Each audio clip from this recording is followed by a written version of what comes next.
చూడాలి మరి అధికారులు ఎలాంటి ఏర్పాటు చేస్తారు. నెక్స్ట్ మనం గుంటూరు వెళ్దాం. తెలుసు కదా, ముఖ్యంగా ఆంధ్రప్రదేశ్ విషయానికి వస్తే విజయవాడ గుంటూరు ఆ ప్రాంతంలోనే బాగా వర్షాలు రావడం, వరదలు రావడం ఇవన్నీ కూడా ఉందన్నారు. ఇప్పటికే మంగళగిరి ప్రాంతంలోని చంద్రబాబు నాయుడు ముఖ్యమంత్రి పర్యటించారు. అదేవిధంగా మంత్రి నారా లోకేష్ కూడా పర్యటించారు. ప్రస్తుతం గుంటూరు ఆ జిల్లాలోని అక్కడ పరిస్థితి ఎలా ఉంది ఏంటి అనేది మా ప్రతినిధి పవన్ అడిగి తెలుసుకుందాం. పవన్, చెప్పండి, అక్కడ ఎలా ఉంది ప్రస్తుతం పరిస్థితి? అక్కడ మనకు తెలుసు కొన్ని గ్రామాల్లో చూసాం మనం, గుంటూరు జిల్లాలోని కొన్ని గ్రామాలు చాలా వరకు నీట మునిగాయి.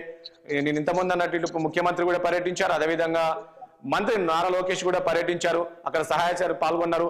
ఇప్పుడు అక్కడ పరిస్థితి ఎలా ఉంది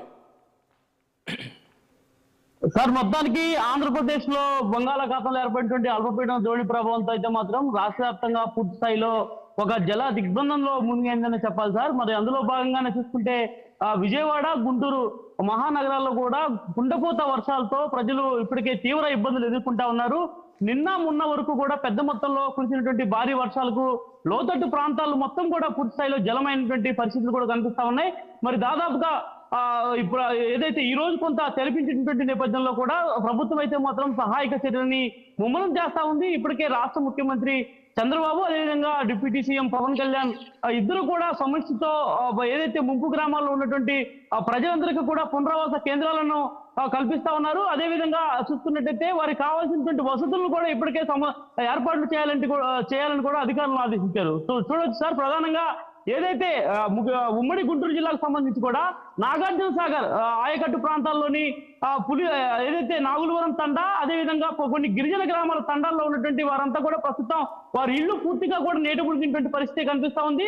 మరోవైపు ప్రసిద్ధిగాంచినటువంటి ఏదైతే రాష్ట్రంలో చాలా ప్రసిద్ధిగాంచినటువంటి అమరావతి దేవాలయం కూడా ప్రస్తుతం పూర్తి స్థాయిలో కూడా మునిగిపోతున్నటువంటి పరిస్థితులు కనిపిస్తా ఉన్నాయి. దాదాపుగా పుడిచింతల ప్రాజెక్టుకు పెద్ద మొత్తంలో కూడా నీరైతే మాత్రం ఉధృతంగా ప్రవహిస్తా ఉన్నటువంటి నేపథ్యం అయితే కనిపిస్తా ఉంది. మరి ఈ నేపథ్యంలో ఇప్పుడు ఒక అంశం పవన్, మీరు చెప్తున్నారు కొన్ని గ్రామాలు గిరిజన ప్రాంతాలన్నీ కూడా కొన్ని నీటి మునిగాయని చెప్పేసి మీరు చెప్తున్నారు. మరి అక్కడ అధికారులు వెళ్ళారా? అక్కడికి వెళ్ళేంత పరిస్థితి ఉందా? మరి కొంతమంది మీరే అంటున్నారు చాలా మంది డాబా పైన ఉన్నారని, వాళ్ళకి ఏమైనా పునరావాస కేంద్రం కల్పించారా? ఇక్కడ తీసుకువచ్చారా? ఇప్పుడు పరిస్థితి ఎలా ఉంది అక్కడ?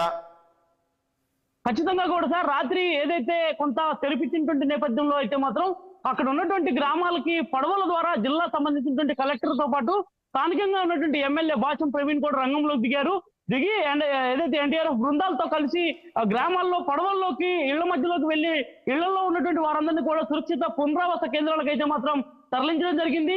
మరి ఉదయం నుంచి ఏదైతే తెల్లవారుజామున 3 గంటల వరకు కూడా ఈ యొక్క రెస్క్యూ ఆపరేషన్ అయితే మాత్రం నిర్వహించారు.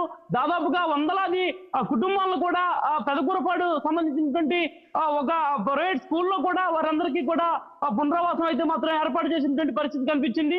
దాదాపు 170 ఇళ్లకు పైగా కూడా పూర్తి స్థాయిలో నీటి మునిగిపోయాయి. అంతేకాకుండా ఇప్పటికే ఈ యొక్క అంశంపై కూడా రాష్ట్ర ముఖ్యమంత్రి స్వయంగా స్పందించారు. పెదకూరపాడు నియోజకవర్గంలో ఉన్నటువంటి అమరావతి మండలానికి ఇప్పటికే కూడా మంత్రులు దాదాపుగా 2 అక్కడే ఉండాలని కూడా ఆదేశాలు అయితే మాత్రం ఇచ్చారు. అంతేకాకుండా ఈ రోజు ఉదయం ఈ విషయంపై కూడా మరొక విషయం చెప్పండి.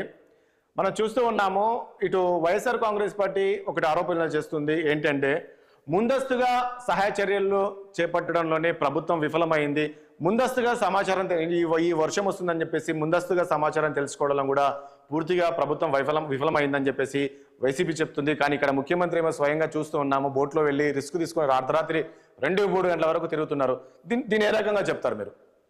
అంటే ఖచ్చితంగా కూడా సార్, ఏదైతే ముఖ్యమంత్రి మొదటి నుంచి కూడా ఏదైతే వర్షాభావం మొదలైనప్పటి నుంచి కూడా ఒకటే చెప్తా ఉన్నారు, అధికారులంతా అలర్ట్ గా ఉండాలని చెప్పారు. అంతేకాకుండా ప్రతి జిల్లా కలెక్టర్ కార్యాలయంలో టోల్ ఫ్రీ నెంబర్ ఏర్పాటు చేశారు. అంతేకాకుండా ముఖ్యంగా కింది స్థాయి అధికారులు ఎవరైతే ఉన్నారో వారందరూ కూడా ముందుగా గ్రామాల్లోకి వెళ్లారు.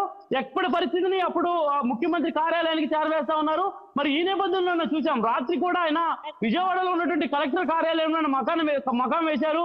దాదాపుగా జిల్లాల వారీగా ఒక లిస్టు అయితే సేకరించారు. అందులో భాగంగా ఎక్కడైతే ముంపు గ్రామాలు ఉన్నాయో ఆ ముంపు గ్రామాలకు ముందుగా అధికారులంతా కూడా వెళ్లాలని చెప్పి కూడా ఒక హుకుం జారీ చేసినటువంటి పరిస్థితి కనిపించింది. అంతేకాకుండా దాదాపుగా ఈ రోజు ఉదయం ఆంధ్రప్రదేశ్ లో ఉన్నటువంటి పరిస్థితులపై కూడా ప్రధాని మోదీతో స్వయంగా చంద్రబాబు ఫోన్ లో మాట్లాడినటువంటి నేపథ్యంలో 40 బోట్లు అదే విధంగా 6 హెలికాప్టర్లు కూడా ఆంధ్రప్రదేశ్ కి తీసుకొచ్చే విధంగా కృషి చేసినటువంటి పరిస్థితి కూడా కనిపించింది. మరి ఈ నేపథ్యంలో అయితే మాత్రం ప్రతిపక్ష పార్టీ అయితే మాత్రం ఒకటే ఆరోపిస్తా ఉంది, ఇంత పెద్ద మొత్తంలో వర్షాభావం నమోదవుతున్నటువంటి నేపథ్యంలో ప్రభుత్వ యంత్రాంగం ఎక్కడుంది, ముందుగానే పునరావాస కేంద్రాలకు ప్రజల్ని తరలించాలని తెలియదా అనేటువంటి ఒక ప్రశ్నలు అయితే మాత్రం తలెత్తుతా ఉంది. కానీ ఒక పక్క అధికార యంత్రాంగం అంతా శ్రమిస్తా ఉంది, కానీ ఎక్కడికక్కడ లోతట్టు ప్రాంతాలు మొత్తం కూడా పూర్తి స్థాయిలో జల దిగ్బంధంలో ఉన్నాయి కాబట్టి వారు కూడా ఏం చేయలేని పరిస్థితిలో రాత్రి వరకు ఉండాల్సి వచ్చింది. మరి ఈ రోజు తెరపడింది కాబట్టి ముఖ్యంగా బిక్కుబిక్కుమంటూ గడుపుతున్నటువంటి ఆ ఇళ్ల దగ్గర కూడా అధికారులు అయితే మాత్రం చేరుకుంటా ఉన్నారు, లోపల ఉన్నటువంటి పరిస్థితిని సమీక్షిస్తా ఉన్నారు, ఎక్కడికక్కడ మూర చర్యలను కూడా చేపడుతూ ఉన్నటువంటి పరిస్థితి కూడా ఈ రోజు ఉదయం నుంచి కూడా కనిపిస్తా ఉంది. అంతేకాకుండా దాదాపుగా నియోజకవర్గంలో ఉన్నటువంటి పరిస్థితులను కూడా స్థానికంగా ఉన్నటువంటి ఎమ్మెల్యేలు ఎప్పటికప్పుడు ముఖ్యమంత్రి కార్యాలయాన్ని కూడా తెలియజేస్తున్నటువంటి పరిస్థితి కూడా కనిపిస్తా ఉంది. ఏదేమైనా కూడా సహాయక చర్యలు అయితే ముమ్మరంగా పల్నాడు ప్రాంతంలో జరుగుతూ ఉన్నాయి. ఈ రోజు రాత్రి 11 గంటల నుంచి కూడా 3 గంటల వరకు కలెక్టర్, స్థానిక ఎమ్మెల్యే బాచం ప్రవీణ్ కూడా అక్కడే మకాం వేశారు. ప్రస్తుత పరిస్థితిని కూడా అదుపులోకి తెచ్చుకునే ప్రయత్నాలు చేస్తున్నారు, కానీ కొంత ఇబ్బందికరమైనటువంటి పరిస్థితులు ప్రస్తుతం నెలకొన్నటువంటి నేపథ్యంలో వాటికి సంబంధించి కూడా ప్రభుత్వం అయితే మాత్రం ప్రత్యామ్నాయ మార్గాలు ఏర్పాటు చేస్తా ఉంది sir. Right, thank you Pavan. చూసాం కదా.